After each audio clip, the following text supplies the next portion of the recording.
Hi, Trudy McDonald from Talent Code HR. This month I wanted to share with you some really practical tips around how to set meaningful goals within your business. For many of you, it's the end of the financial year. We've come back, we're refreshed. It's really important that you can establish clarity around expectations for your entire team and subsequently ensure that they've got meaningful goals.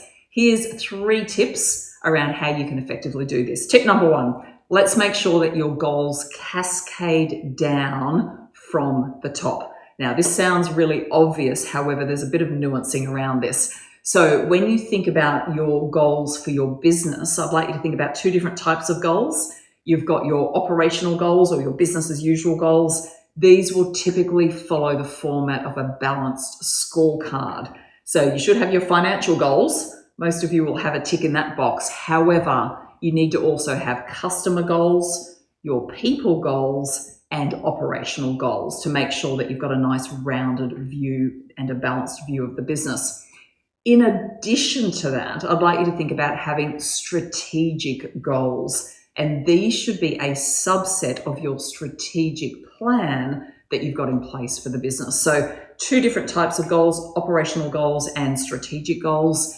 Collectively, they need to cascade down through the business to the relevant teams. So once you've got them locked in at a high level, they need to be cascaded down to departments or teams and then ultimately cascaded down to individuals. So your objective should be that every single person in your business knows what success looks like for themselves, what that means for the department and how they can contribute, and ultimately their role in helping take the business forward for the year ahead.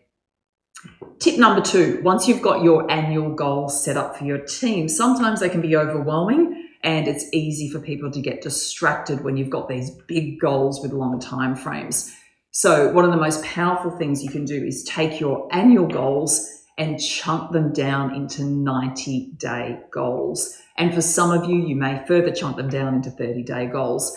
Meaningful, shorter goals. It enables you to celebrate progress rather than just waiting to recognize people once the final goal has been achieved. And it means that it's much easier to hold people accountable and for everyone to be self-evaluating their progress. Tip number 3, there's a few different types of people you're going to have in your organization, but 2 of the key personas I'd like to highlight is you've got your rock stars. And your rock stars are your steady, reliable people that you're counting on to achieve their goals and to get the job done. Now, your rock stars are on a pretty steady growth trajectory. And what I mean by that is they're not looking for promotion. What they are looking for is a sense of purpose and accomplishment and achievement from delivering their goals. Separate to that, you've got your superstars. And let's think about your superstars as people who are ambitious and they're on a fast-tracked growth trajectory at this stage of their career. For your superstars, do not be afraid to set additional goals for those individuals. In fact, it's one of the most powerful things you can do to keep them motivated and to make sure they feel as though they're developing and growing in line with their aspirations. So don't confuse your superstars with your rock stars and add some additional goals in there for your superstars that is going to help support their career, help them get promoted, and often will lead to higher remuneration in the future. I hope this helps. If you would like a hand establishing goals for your organization for the year ahead to ensure that you're set up for success, please don't hesitate to reach out. We would be delighted to have a chat with you.